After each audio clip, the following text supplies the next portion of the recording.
It's final day of Garmin ORC World Championship here in Tallinn. I'm with Formula X tactician and helmsman Jesper and Jeppe. Congratulations on the win. Thank you.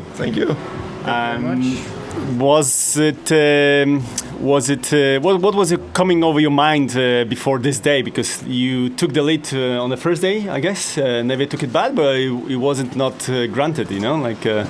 We were all following, and it was always close.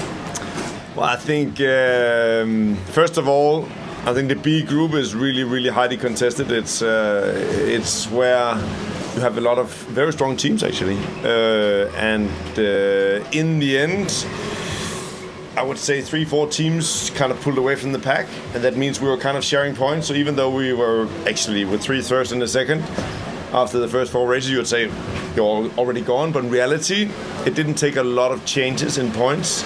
Us making a bad result, another team making a good result before we were actually really close. So even though we all through the regatta had a comfortable lead, it never felt like it, because mathematically it didn't take a lot for us to actually drop down to second.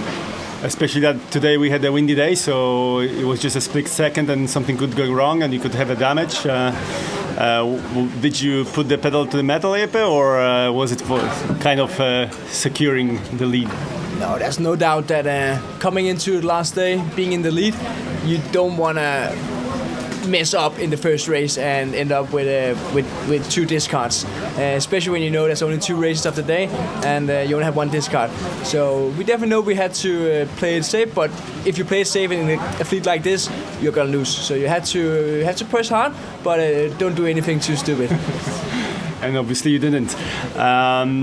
What was the journey like? When this idea of coming up with new boat, a new team, when did this start?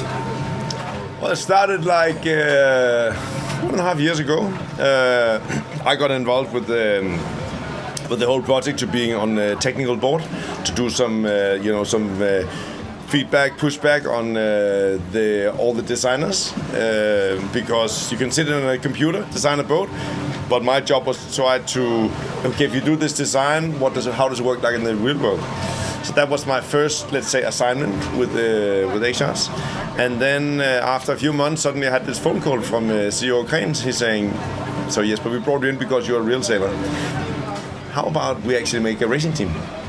And then the whole idea, was built, and I was thinking, position for sure. I mean, I naturally come from driving boats, but also I know that it would probably be better for me to step off and have a little bit more overview position. So I had to find a good substitute, and then I thought about Jeppe, because he's one of the most promising younger sailors in Denmark at the moment. So for me, it was an easy choice. Was it the first big ORC regatta for you here? Yeah, actually, this is my first ORC World Championship, and quite a first one, to be honest. No, I was very honored that Jesper gave me a call and asked me to join this project, because it's a really cool project, especially as a Dane, being involved with an X-Shark project, which is a huge Danish brand, and has quite a history in Denmark.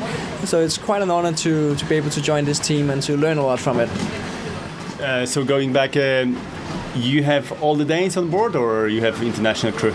No. From the beginning, I had like a few different, let's say, milestones and goals with the project, because I think given this opportunity, it's actually quite rare that you have someone stepping in saying, "I want to build a racing team."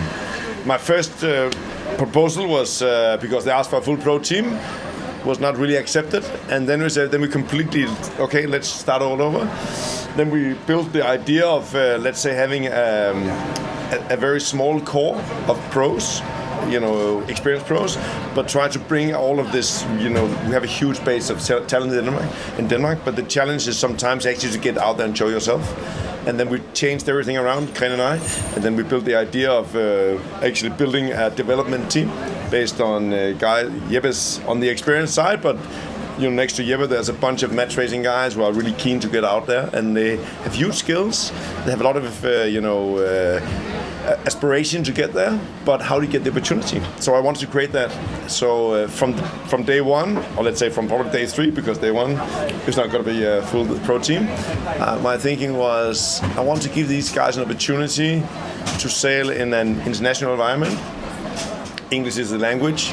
You don't work with the guys you know next door. You work with someone from 2,000 kilometers away, and you need to make it work. You need to be able to work in an international environment, and I think that whole process was really important for me to teach the guys that it takes something special to become successful in a team that not necessarily work together well from day one, but if we all adapt to it, we're going to be successful. So what's next now? Well, me as a pro sailor, I'm heading on to another project later on, but I think after this we'll generally do like a really in-depth review on the steps we took, decisions made, what worked, what would have changed, and then I think on the crew side, I see a good opportunity for this team to step into a kind of a similar project where, because pulling a team together is super hard, and we've shown that we can perform when we asked to. So I think it's already a strong basis for the team. But additionally, there's some technical aspects to the boat where it could be interesting to start tweaking a bit. So a few things on the horizon. So you think XR41 is going to be even faster in the future? I don't even think. I'm sure it will be. And Jeppe, are you coming back to next future ORC events? That's a good question. We will have to see. For now it's back to work, and we'll see what comes up in the future of sailing for my part. Okay, thanks guys. Congratulations, ladies and gentlemen, your new World Champions Group B. Thank you.